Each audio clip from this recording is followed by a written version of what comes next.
Hello, my friends. This is Sheila Pearl, the Love Doctor.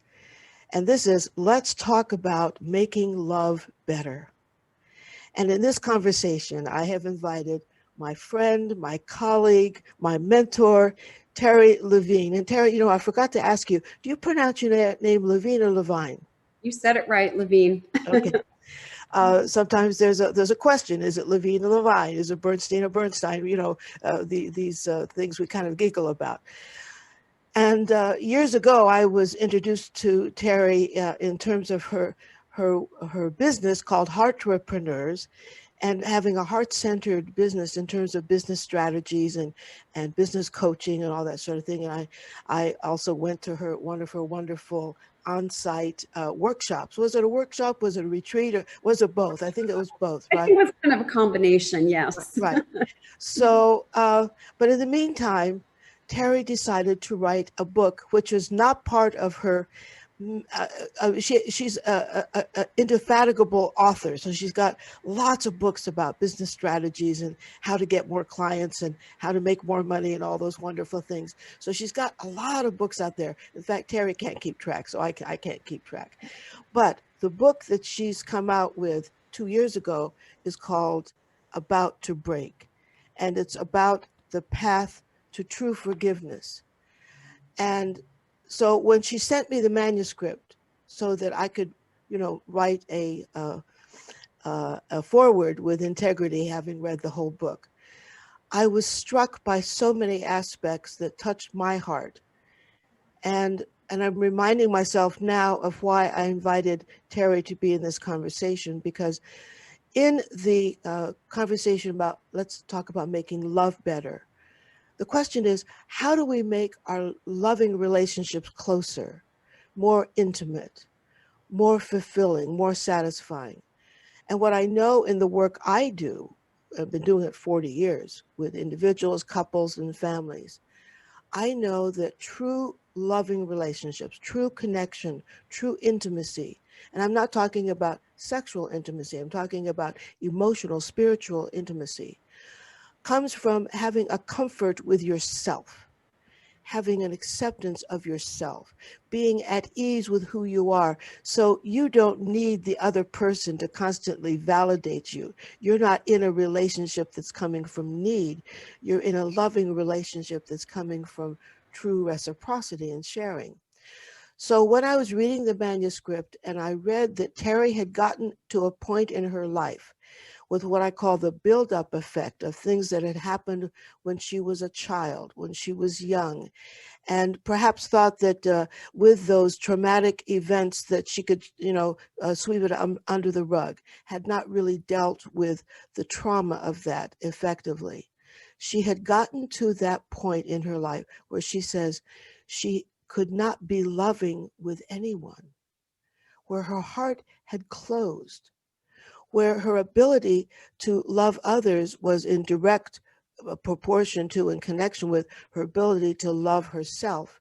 And she realized that she had gotten to a breaking point. Hence the name of the book, About to Break. So, Terri, I want you just to go with the flow today, just to share with us from your beautiful heart what in the world happened in your life that got you to the point where you were about to break or had gotten to that breaking point, and inspired you to share your story and a process of forgiveness that you have now shared in this book, and you share it in the work you do, and I use it. So I use many aspects of your forgiveness process.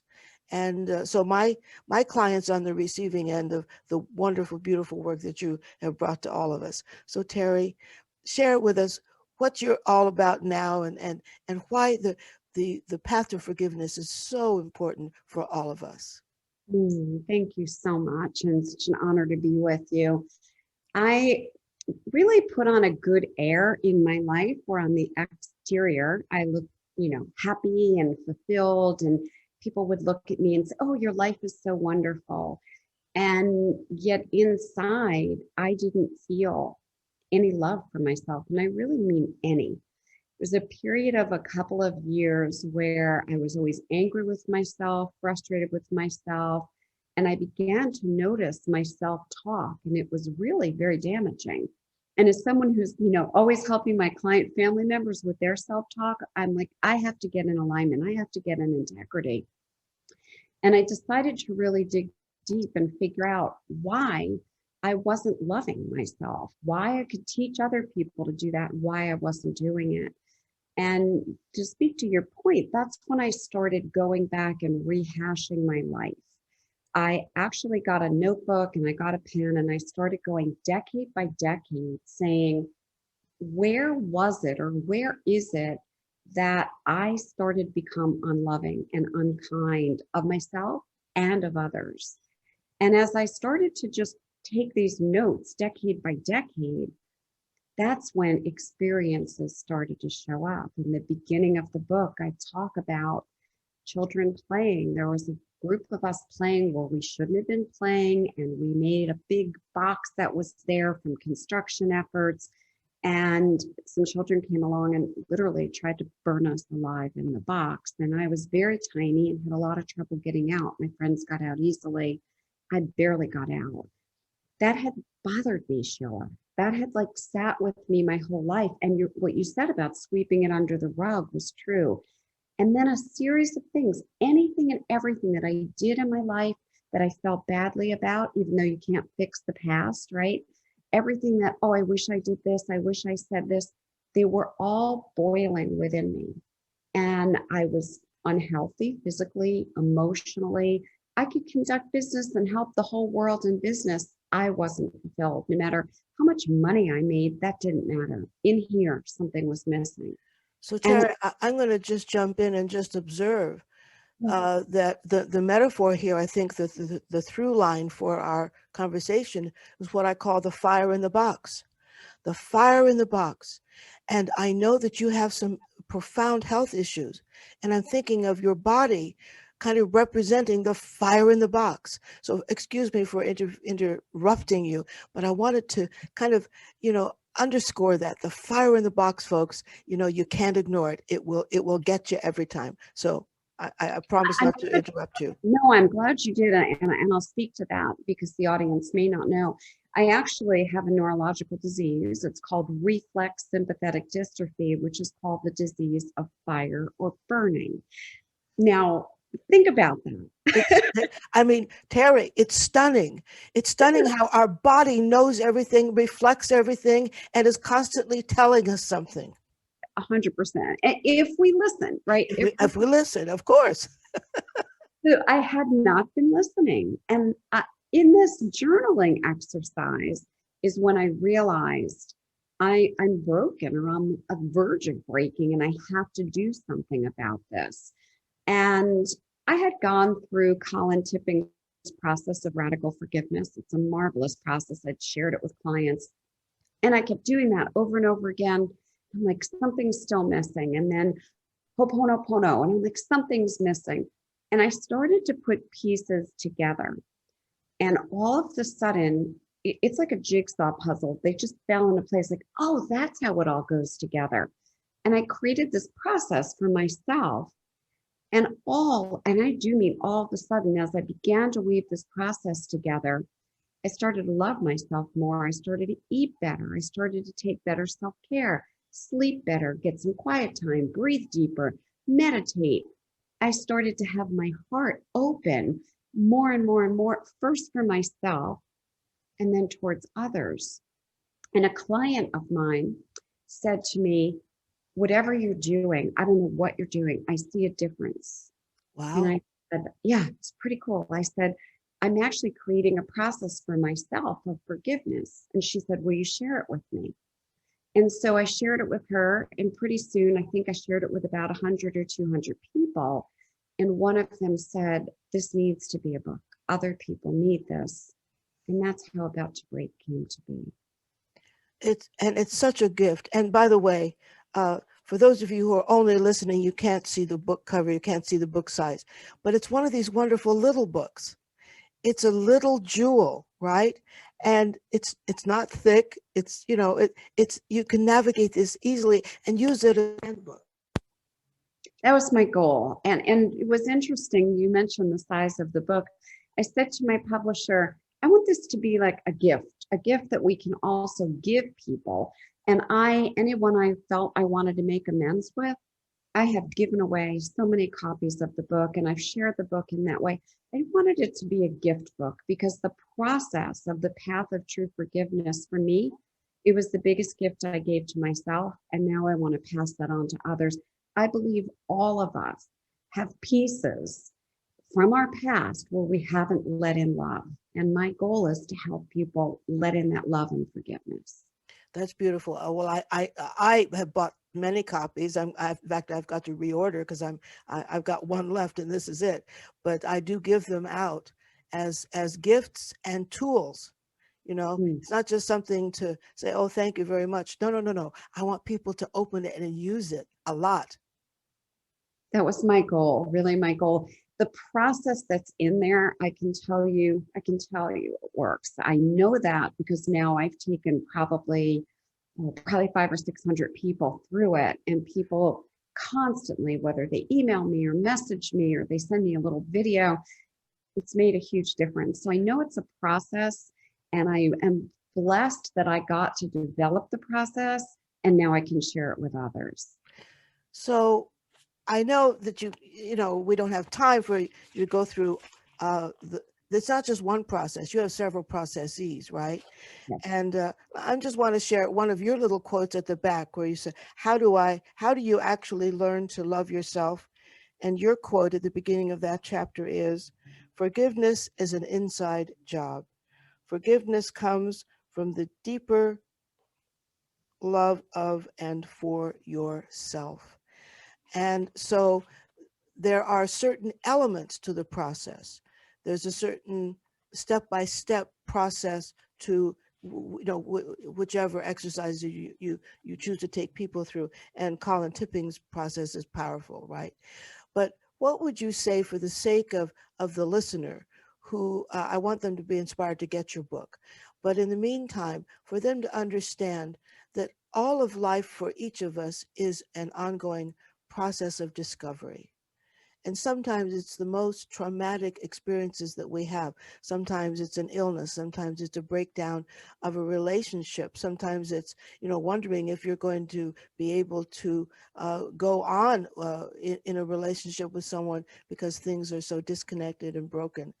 And for you to remind us that there's always a light at the end of the tunnel. There's always hope. And there are ways that are given to us if we only would listen. There are ways that we can reconnect with ourselves if we're only willing to do the work. And would you share with us what you've discovered is absolutely what we call fundamentally elemental, just kind of the elemental ingredients in that process? What would you, kind of underscore for us? Well, the first thing that I would say is be willing to let go. And I really mean this.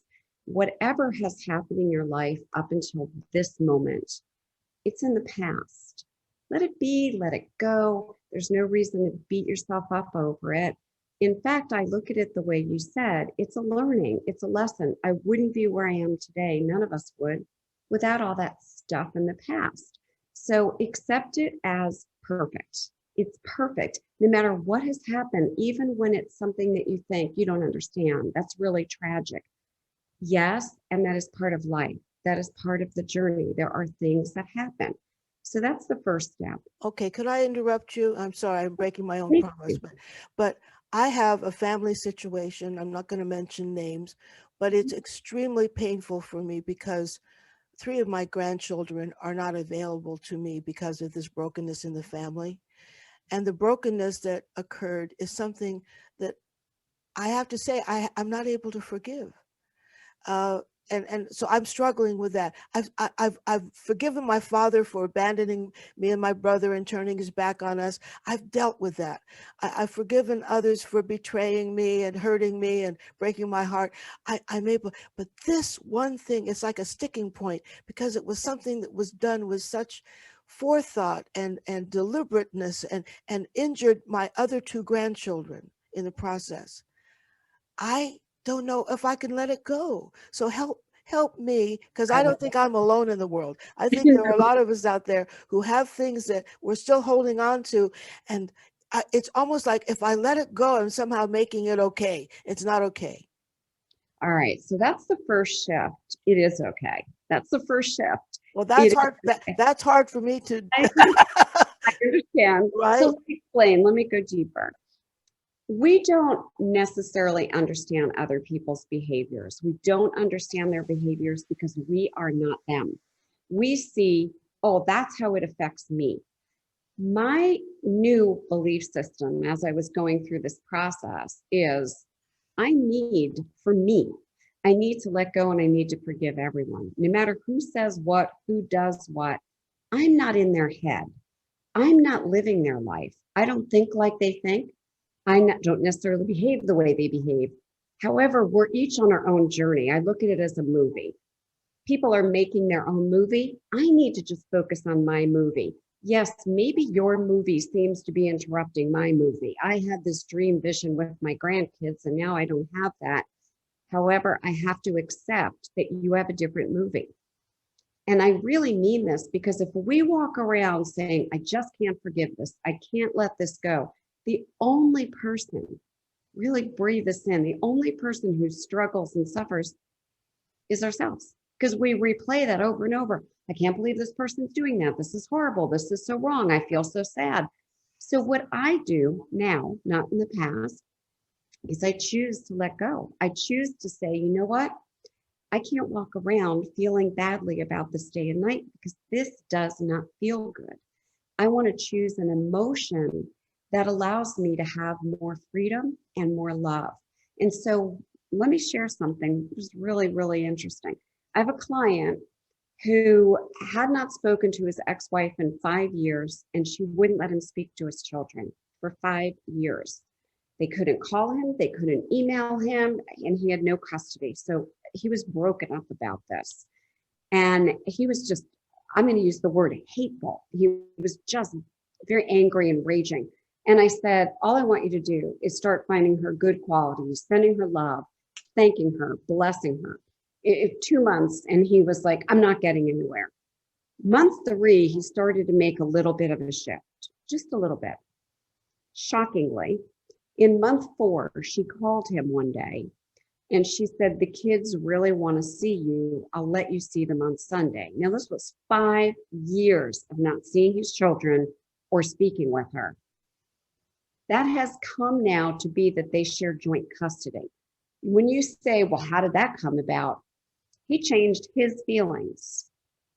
He changed his feelings. Got it? I got it. What I also get, Terri, is that everything is energy. Yes, Every ma'am. thought, every belief has an energy, and that we don't fully appreciate the power of our thoughts, on our feelings, on our emotions, and our beliefs, because they have a ripple effect. I don't claim to understand it, but I know that that's the way the universe works. So somehow, in mysterious ways, right? If what you're telling me, he was working on himself to let go of his anger, his rage, his hateful feelings, and inexplicably, because they weren't in touch with each other, they didn't talk to each other, they didn't have mutual friends, nobody knew what was going on inside. He somehow energetically opened a space for her to enter. You've phrased that exactly right. And this is the power of our thoughts. It really is. Thoughts become things. Thoughts are energy. And that's why I say we don't want to say something like, it's too hard. I can't forgive. I'm not going to let go, or whatever that is. Because what we are doing is continuing to block in any new energy. So we have to take the energy of what do I choose to create? I don't want to live my life going, I'm still angry. I'm still mad. How can you do that? I want to live my life saying, Sheila, I don't exactly understand what you're doing or why. I'm just going to send you love and loving energy and light and blessings no matter what. And it can change. So I'm going to jump in because I cannot ignore, nor can you, the fact that you and I, are living at an unprecedented time in the history of the United States of America, Yeah. in which we are literally split right down the middle in terms of there being sides, there's being polarity, there's being attacks and counterattacks, there's division everywhere, there's anger, there's vitriol, and everyone thinks they're right on all sides of the question. Everyone thinks they're justified in behaving in ways that normally we could all agree is not okay. And so this conversation, this issue of forgiveness and being loving and letting go can apply to our world and to our nation as well, not just our personal lives and relationships. And I cannot step over that because as we speak today, we're recording actually before I launch this podcast. So it's on the eve of the Senate trial going on. And on the aftermath of January 6th, 2021. And we cannot step over that either. So there's a question about accountability and the role that plays in also letting go of certain things. So could you speak to that? Because, listen, both of us are Jewish in whatever way we choose to be Jewish. But Mhm. I know about you because you mentioned it in the book, and I know about me because of my experience. I'm a retired Jewish clergy. I was married to a rabbi. My grandson is a rabbi. So I'm known for being Jewish. So I've been on the receiving end of ugly anti-Semitism, and anti-Semitism is one of those dangerous cancers of thought and feeling and belief that's alive and well. So how do we deal with letting go in the midst of the kinds of things that are also dangerous? I don't want to turn my back on the things going on in the world. In other words, if you and I were living in Nazi Germany, we'd probably be on the receiving end of unspeakable cruelty and have an opportunity to speak out or not. Yeah, and I'm glad we brought this up. I was thinking about this morning in light of our conversation. We are living in some very interesting times, right? We have a pandemic going on. We have this really fractionalized, divided states of America as of right now.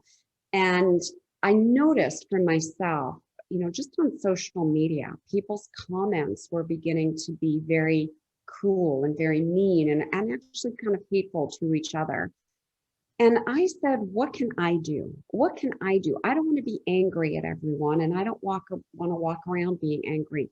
What can I personally do? And I came back to the same thing that we were basically talking about. I can choose my feelings. I can choose love. I can choose peace. And so when I noticed, and I did, especially on January 6th, I was so filled with anger and upset, and then I couldn't sleep. And I said, okay, Terri, what can you do? And all I can do is be loving of myself, of others, send love and light. I don't understand others. I may not understand their viewpoints. I certainly don't understand when anyone is anti anyone or anything, whether it be someone for their religion, their color, their beliefs, their culture, their size, their shape, their sexuality. I don't understand that. All I know that I can do, all I can do in the world is just send love back out to the world. Be loving, be kind, send loving messages, send messages of hope and peace. And that is all I can do as one human being on this planet is be love. Well, to that end, and it goes to the work that I do with couples with their grappling with their conflicts. My tagline with them is seek to understand. Don't seek agreement. Seek Yeah. to understand. You can agree to disagree, but you can disagree but not be disagreeable. Oh, I like that. And I have many friends and clients and colleagues whom I love dearly who think very differently from me. And I'm not a member of any party, but, in terms of both sides of the aisle kind of thing, they might have voted differently from me, this kind of thing. And my approach, because I love them, is I seek to understand. I don't seek to be right. I Mm-hmm. don't seek agreement. And it's magical, Terry, because I've maintained loving relationships with people on Facebook who were, sometimes I'd be very strong about my point of view or whatever, because when you see tyranny in the making, you cannot remain silent. And so I did not remain silent. And yet that was my observation, but I don't demonize other people for seeing things differently. Right. So I've maintained my loving connections with people on Facebook I've never met who claim to still love me, although we differ, in view or opinion. Um, and I've maintained my loving friendships with people who see things very differently because why? I seek to understand. Yeah, let me speak to that for a moment. I'm really glad you brought that up. None of us are in the other person's shoes completely, the other person's body, the other person's head. We don't have the same exact experiences. Our wiring is different. Our beliefs were brought into the world differently. So while I don't necessarily agree with somebody else's viewpoint, um, it's not up to me to convince them. It's not up to me to argue with them. However, I do take a stand in what I believe. And I don't hold that that's right for everyone. And then I'll look at what you believe and I'll try it on. That to me is the seeking to understand. Let me try that on. Maybe if I live like you, was brought up like you, whatever, I might also believe that. So I'm going to honor your beliefs and accept them. If they are, to burn down the Capitol and behead people or whatever it might be, no, I don't agree with any of those behaviors. And I don't quite understand what has brought someone to that point. And that's when I let go and just shine love on them and say, I don't get it. There's something going on here that I don't get. However, I'm not afraid, and I recommend this to people, stand for your values, stand for what you believe in. You don't have to argue with anyone. You get to hold what you believe. And then I let them hold what they believe unless they're hurting me or harming me. Exactly. I think you're pointing to the distinction between demanding that others agree with you versus just being a stand for how you think. And Ruth Bader Ginsburg and Anthony Scalia were a great example of how two very good friends who differed about almost everything would enjoy dinner parties at each other's homes and go to the opera together and sip a really good wine together. So you can agree to disagree, but you can be a stand. I mean, certainly both of them were known for being strong and standing tall in their beliefs, their values, and yet they agreed to disagree, but not to be disagreeable. I love that, the not disagreeable. And politely, we can certainly disagree with each other. I mean, there's so many people on social media that hold all different views and positions. And as long as they're respectful, I am so open to going into their shoes and trying to understand their position. And I am seeking. I believe that the word that comes to me the most is curious. I'm so Yes. curious, right? Yes. Human behavior. I'm curious. Oh, why do you think like that? Not to have you think the way I think. I want to understand. As you said, I'm curious. Tell me more. And I really listen. I don't argue. I listen. I let it in, and I say somebody else's point of view. You know what? I often say to couples and people generally when I'm speaking at a in an event or whatever. Not these days. I do things on Zoom, but anyway. Uh, but I think curiosity is the secret sauce. I Mhm. think curiosity is the key to connective tissue. Oh, I love that. So I'm going to say that again. I do believe, and I've found that curiosity is the connective tissue for loving connections and intimacy, because you can be Mhm. curious without judgment. You can Let's be talk about the judgment piece then, because okay. that's Yes, go ahead. so. One of the things I noticed in my about to break process is that I was really good at judging everyone and holding grudges after I judged someone. Like, Oh, oh, that the grudge piece. The grudge piece. If you don't get the book for anything else, get it for that chapter on the grudge. I love it. Go ahead. Yeah, that's my favorite chapter you're too. right. I just looked at it, my gosh, I'm holding grudges about something that happened to me when I was 5, 10. Like, what is going on with I was thinking of my head as a computer. I'm like, it has all this data that we need to clear out. And then I was very much realizing I was holding a judgment robe. Like I was some special person on the planet who had the right to judge everyone. The biggest release, Sheila, that I've ever had is taking that robe off and saying, I have no idea about anything. I'm just going to be open and curious about everyone and everything. And I'm just going to, my other word is allow. I'm just going to allow. Everyone lives differently.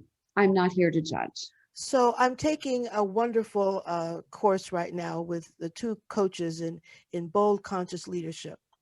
And one of the signature values in being a bold conscious leader is humility, to be humble. And that's what you're really talking about. When we are able to say, I don't know everything about everything. I don't know a lot about a lot, right? And to be willing to be humble. Really, every good leader must be willing to be humble, because if you're not, you're arrogant. And when you're arrogant, you think you already know. And if you think you already know, how in the world are you going to listen to anybody else? It's interesting you say that. I remember early on, it had to be like 20 something years ago, a personal coach that I had one day after I was talking about an event said, when did you decide that you wanted to be so righteous? And at the Whoa, time, ouch. right Whoa. at the time, it was like slap in the face, right? And I remember thinking, wow. And then he said, just consider that. All I'm asking is you consider that. And about 2 weeks later, I realized I was being righteous. I thought I knew everything about everything. Was this your coach? Was this Mhm. Brian? No, this was I can't Someone remember else? his name. Matthew? Matthew Perry. Matthew Perry. Matthew, right. Yeah, he's extraordinary. And that woke me up. I'm like, you're right. I judge everything and everyone, and I'm right. I'm always right. And because I'm always right, I'm not open. I'm not curious. And I'm closing off my heart saying, well, I'm not accepting that. I'm not accepting you. That was a huge one. And the ouch, I still remember it. I was like, wow, that really hurt. Felt like he hit me. And later I realized that was probably the best, most powerful, true statement that could help wake me up and move me out of the righteousness and judgment. By the way, that's the gift of feedback. Mm, So, in all of our intimate relationships, the people who know us best, who see us in ways we can't see ourselves, they're always giving us feedback, whether or not we see it that way. And so, if we receive their feedback as that and not criticism or attack, we receive great gifts. Likewise, when we have really good coaches, yes, the coach's job is to give us feedback. Because why? Because I can't see what you see, exactly. right? So, so Matthew was giving you feedback.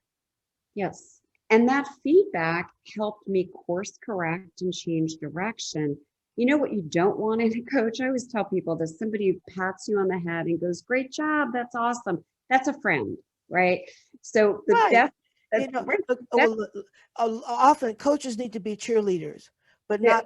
not pat on the head. The There you cheerleader is, I know this has been a rough spot, and I want to applaud your courage and good job. Now what's next? There you go. Now let's go. Let's move.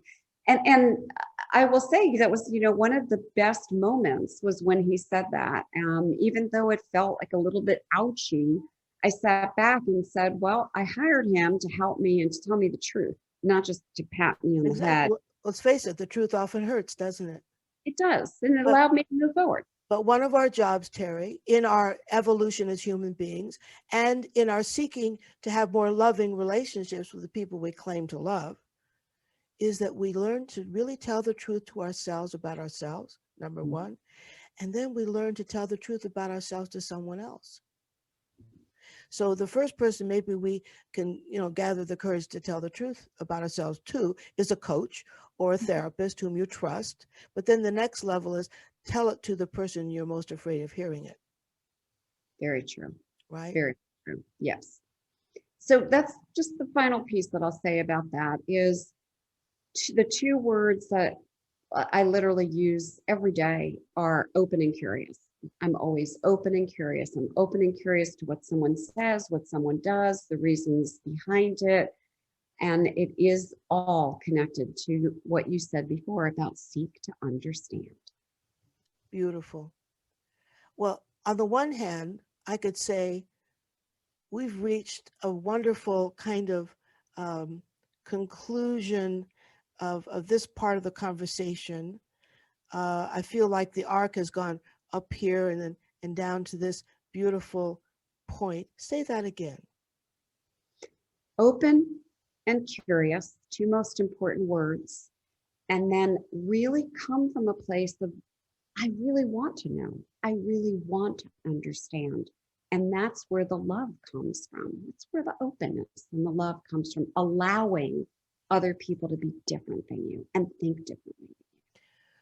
Beautiful. However, if you're willing to spend the time, Terri, I would like to expand this part of the conversation to digging a little deeper for the sake of our listeners and those who are watching us as well on YouTube. I want, so many people say to me, I understand the value of self love, but how do I do it? How do I learn to love myself if I never had anyone to teach me how to love myself? I often say, I wish for everyone that they had a mother like mine. Mhm. Because when I looked in my mother's eyes and my grandmother's eyes, I saw nothing but acceptance and love. You know, the message I got was, I'm beautiful, I'm wonderful, I could do anything I want, right? So that for me is easy, right? So it's easier for me to access self-love because I had nurturing from my mother and my grandmother, not my father, who turned their back on me and my brother, right? And on his deathbed at the age of 46, he was young when he was dying. He asked my mother, my brother, and me to come to his deathbed to ask our forgiveness Mhm. for treating us like we were dead. And my brother has not yet forgiven. I have, but that Mhm. wasn't easy. Mhm. It took a while. So, so if I were to reference my father, and as a result of his closing his, heart on us and locking us out of his life and treating us like we didn't exist, as a young woman, or a teenager, my question always was, well, what's wrong with me? There must be something wrong with me. Why doesn't Daddy pay attention? Why is Daddy able to ignore us? So that leaves that doubt and that question in terms of self-love and acceptance. But luckily for me, I had a mother and a grandmother who gave me that sustenance, right? But Mhm. Terri, I have people come to me all the time over the past 40 years who have had a mother and a father who said to them, you shouldn't have been born. You're a piece of you know what. You're an inconvenience. I hate you. Get out of my face, or that kind of thing. And how do these people who have no reference point find self love? What have you discovered in your process with all the people you work with the digging deep with yourself? How can we help others understand that they still can find it? How Mhm. do we do that? It's a great question. And it is in there. We all have the capacity to love ourselves. However, what other people have said to us consciously, unconsciously, it gets in there. And it, in a way, kind of like messes with our heads. So, the very first activity I ask people to do is to get a notebook, get a journal, and always write. Don't keyboard. Keyboarding lets you use one hemisphere of the brain. Writing engages both and opens creativity. Write down all the things that you even sort of kind of like about yourself, whether it's, I have pretty eyes, I'm kind, whatever it is. I want you to write down everything. And even when you think, I can't write anymore, keep writing. I will have my clients do this for 30 minutes and I have them set a timer. And people go, well, after three, I have nothing else to say. Keep going, keep going. After you do that, every single day for 30 days, and I mean every single day consistently, first thing in the morning and last thing at night, in the bathroom mirror, right, looking in your eyes, even if you don't believe it, say, I love you. Even if you don't believe it, The first times that I started to say that, maybe 5 days in a row, I felt like a fraud and a phony.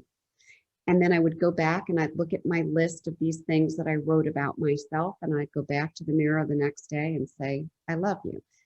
After about 3 weeks of this, I noticed the way I said it was different. It was if I was saying it to someone else, that person in the mirror that I had not let myself see. And now I can look in the mirror very easily and smile at myself and say, I love you, even with my imperfections that make me perfect, because all of us are that way. We're all perfectly imperfect, and where we are in our lives right now is exactly where we need to be, and that's so hard for many people to grasp. Listen, I do this exercise every day, and it's something I give my clients to do, and the overwhelming majority say, "Oh, I can't do that." I said, "Do it anyway, right?" And it really goes to practice, practice, practice. How do you get to Carnegie Hall, right? Practice, Yep. practice, practice. Yep. How do you learn to love yourself? Practice the techniques that Right. others who might know more than you do today about what works, trust them. So Yes. this is, trusting people who know better and have your back. I often say my job is to see someone's light until they can see it themselves. Oh, I like that. I like that. Yes. And that's true, though. Even when people say to me, oh, it's so difficult to even look at myself in the mirror, do it anyway. Do it anyway. Do it every day, even if you think nothing's happening. Just the way I said with my client, sending all this love and light to his ex-wife, he said, well, nothing's happening. So, well, it's not for us to make something happen. It's just us us to Mhm. change our state and our feeling. Look what happened. So absolutely listen to those who've been there before you and who know more than you. That's the be open and be curious. Well, it's a telltale sign, isn't it, when someone says to you, I can't stand to look at myself in the mirror, much less say I love you. I mean, what's that telling you? Oh my goodness, they're so full of self-judgment, Yeah. right? Years ago, I'm now 79, but when I turned 60, it seems like, forever ago, I was about 80 pounds heavier than I wanted to be. And I decided at the age of 60 that I wanted that to be my midpoint. In other words, I wanted to live to be 120, right? Well, if I'm going to live to be 120, I better get this excess weight off because it's weighing me down. It's compromising my whole body, blah, blah, blah. Okay. So I engaged in a whole process of releasing the weight, and I found a weight loss coach, and I went to a doctor for some help and backup and everything. And the first exercise was to look in the mirror, and preferably a long mirror, naked, Oh, wow. and to say to myself every day, I love you and you're gorgeous and I want you to be around a long time. Mm, I love you and you're gorgeous and I want you to be around a long time. And I, of course, didn't believe any of it, right. but I said it anyway. I did release the 80 pounds. And Mhm. at that time, it was so funny. My grandchildren were little and they'd come to visit running up the stairs and they wouldn't see me a lot. So there might be 3 or 4 weeks in between visits. It was the time my husband was very sick and the whole family would come visit, but it took a bit of a trip. And, I saw the look of delight on my granddaughter saying, Nana, you're so skinny. Nana, you're disappearing, right? Don't, Oh, don't lose too much weight, Nana. I like you to be cuddly, right? I love it. I But love it was so interesting when I released those 80 pounds and I completely changed my wardrobe. I had a whole different body. I walked down the street and I got whistles. It scared it scared me it. to death, I understand that. right? Because here I was, 60. My husband was terminal. I wasn't experiencing my own sexuality, right? I'd use the weight as a shield, right? 100. That was my Yep. protection, right? And I had to face that, Hmm. right? So that opened up a whole new realm of judgment and fear and all that sort of thing. And to this day, I gained probably 40 pounds back, and I'm constantly on the yo-yo. And but the big but, and I don't usually use but, and I'll use the word and. I don't judge me anymore. Okay. I celebrate who I am. I celebrate my body, my age, my uh, frailties, whatever. Last year I had a hip surgery, which changed my life. But the point is that when we can begin to practice something that allows us to let go of judgment and Mhm. self judgment, that's huge.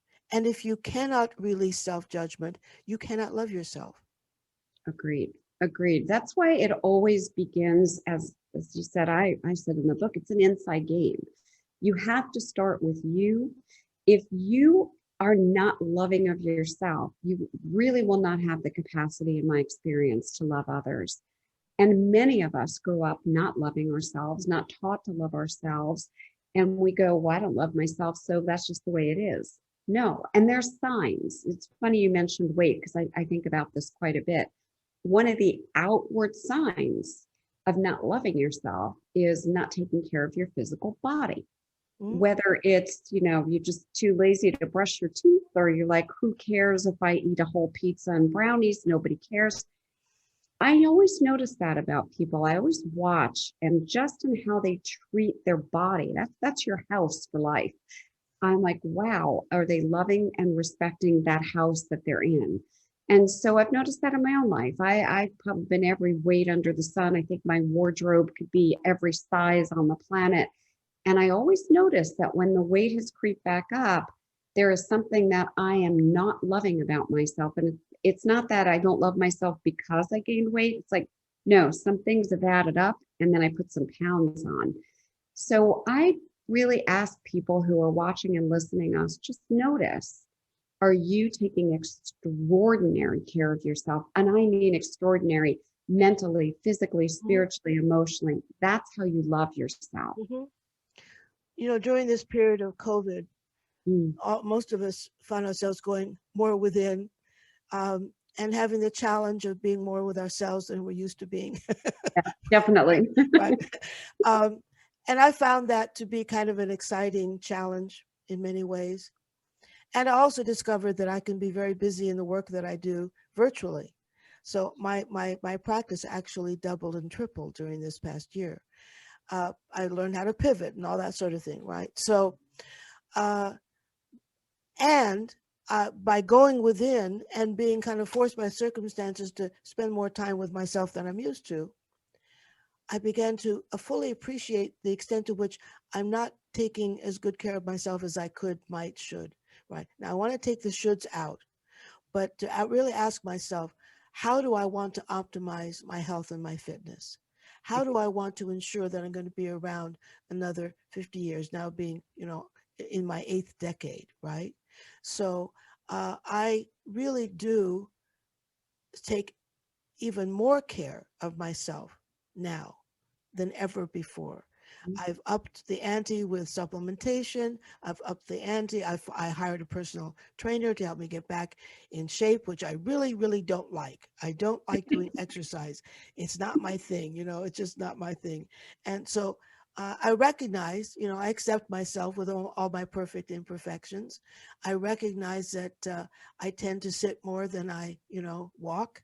And luckily, I have to walk stairs to come to my office, so that's my exercise. I go up and down the stairs, right?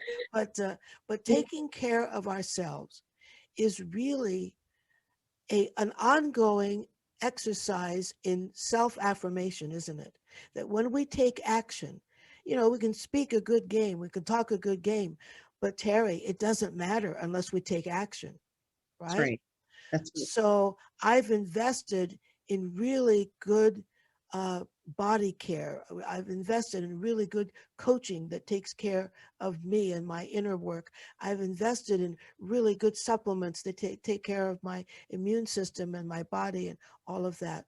Uh, and to the extent that I continue to take action, it fuels my sense of self love because I'm saying to myself, Sheila Pearl, you matter. Mhm. You matter. And what you do matters, and you being around matters, right? So taking action is critical. And Glad you mentioning action. People talk a lot, Sheila, as you know, about the law of attraction. And in that word is built in the word action. We need both things working together, and that's when the magic happens. So noticing what your self-talk is, what you're saying to yourself, and how you're treating yourself. And I have 8 coaches, 8 people helping me physically, mentally, spiritually, emotionally, with my workouts, with my eating, with my skin. I mean, I could go on and on. And Right. people go, You got me beat, Terry. I think I have 5. well, I thought, who was it? A famous golfer. I think he had four coaches, right? But good for you. it's important for me because if I don't walk my talk, come from a place of taking care of myself and my body, like in the airplane, put the oxygen mask on you first, then you can help others. I can't be a good model for my client family members. I can't live my best life. I can't be the best wife, the best sister, the best anything without that focus. And don't feel, I just want to say to everyone, don't feel selfish. You need to love self first. And if you cannot do that, you don't have enough capacity to love others. Exactly. Listen, Terry, not for nothing. Rumi said, "Don't fall asleep." Oh, I love that. Right? Yeah. Don't fall asleep because human tendency is, I'm gonna sit and sog. I know what to do, but I'm not in the mood today. Don't fall asleep. That's why we have coaches. That's why we have mentors. That's why we have therapists to hold our feet to the fire, to show us that we can be our best selves. We can be a better self tomorrow. And it's not judging. It's just recognizing we're all works in progress. We're all perfectly imperfect. And we're all designed to learn and grow until the last breath we take, and maybe beyond that. I am such a believer in continuous learning. And no matter what happens, even if it's something that's, I feel is wrong, I look at it and I say, what's the gift? What's the gift? Everything that happens in my experience has a gift. As we're going through COVID for now, almost a year, I ask, how is COVID a gift? Well, in many cases, it's bringing people together. In many cases, it's let people get quiet and get still. In many cases, it has people going inside. So while we may be looking at it as this quote awful thing, I look at it and say, where's the gift in it? Let me find the gift. As odd as that may sound, if you look at everything with that going back to open, curious, what's the gift? I can find a gift in almost any situation. So even the one we alluded to earlier with your grandchildren, is there a gift in here? And we have to shift the questions. If we want different answers, we have to ask ourselves different questions.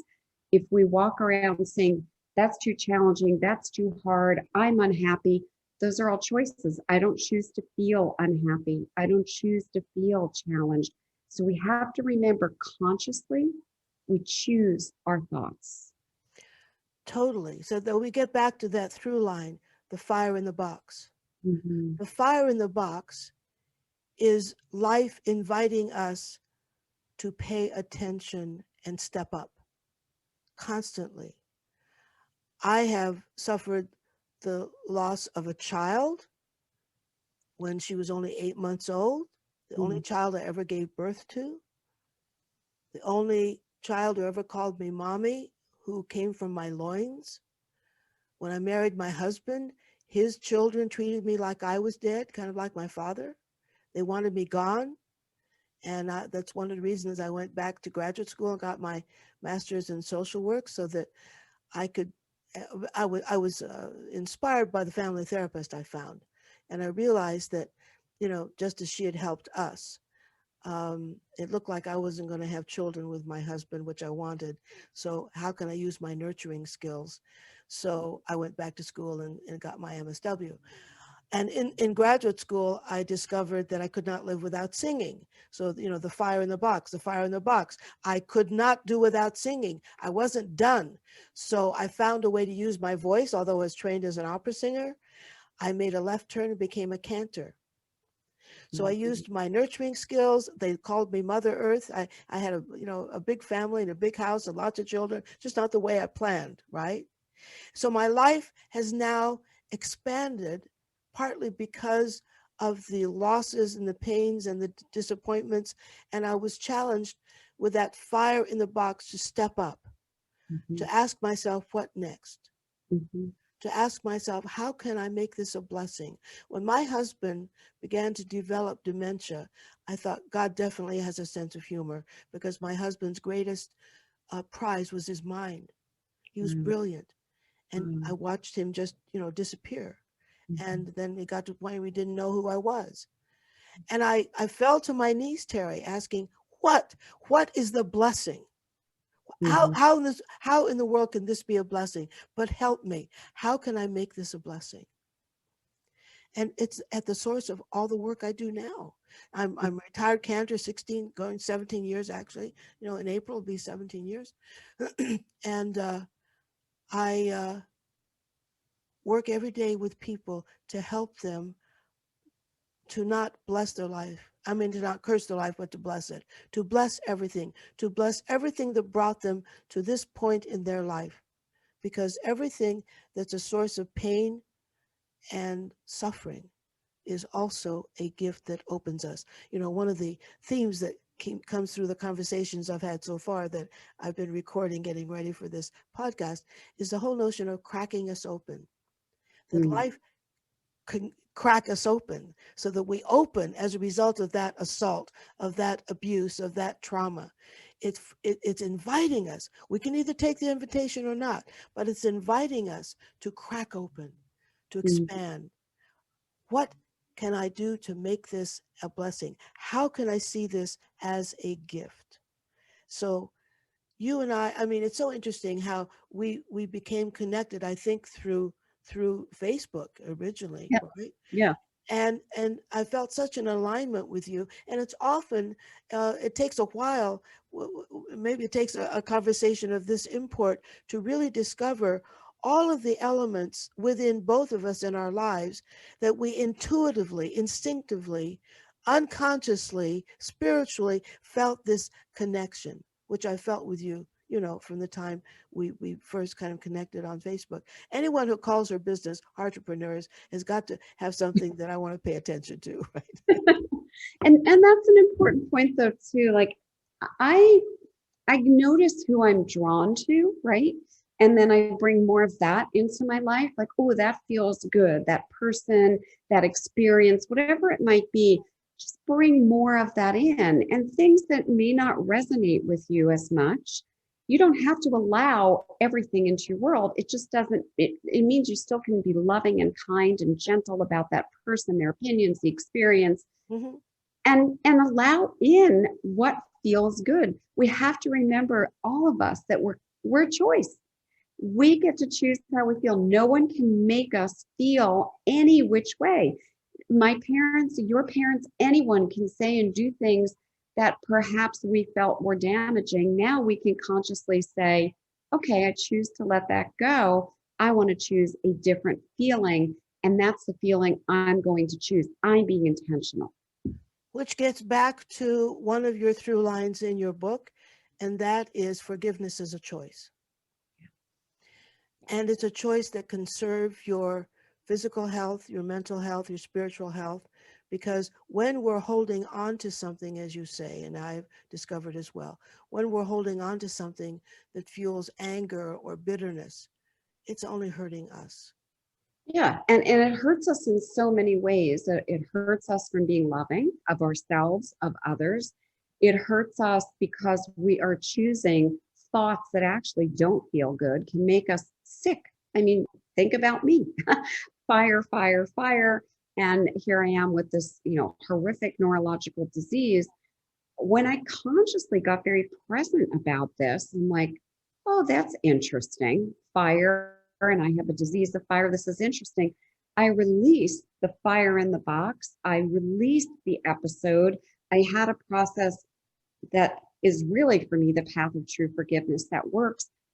Interesting, for almost 3 years now, I haven't felt fire in my body. That is amazing. That is, again, it's miraculous. And it points to the work that people like Dr. Joe Dispenza do in the world. And I know you know Dr. Joe just like I do. And when we honor that, because it all begins with a thought. It all begins with an intention. It all begins with an understanding that's true. And that is, we can change our DNA with our thoughts and beliefs. We are amazing instruments of healing and inspiration and growth in the world. But it all starts with a choice, all starts with an intention. Terri, I am so grateful for you. Perhaps we can have part two. We can talk about that. You know, there's always more to talk about with the whole field of forgiveness and love, and want to hear more about what you've learned about yourself in this process in terms of, you know, what shut you down, what broke you down, that breaking point, and having learned that what was getting in the way was just loving yourself and letting go. So tell us how people can find you. You're just a wonderful source of wisdom and great information. So how can people find you? The best way is just go to my website, which is heartrepreneur.com. And I'm very active on Facebook in my own Facebook group called Heartrepreneurs with Terri Levine. So either way, and I'd love to communicate with anyone about anything around forgiveness, love, anything I can help with. I'm here to serve, and I'm just honored to get to be here with you and to play with you, Sheila. Wonderful. Terri, thank you for playing with me and for helping to make us all a little more loving than we were before this conversation. So again, this is Sheila Pearl, the Love Doctor, reminding you that we can all make love better in many ways. Bye for now. See you next time.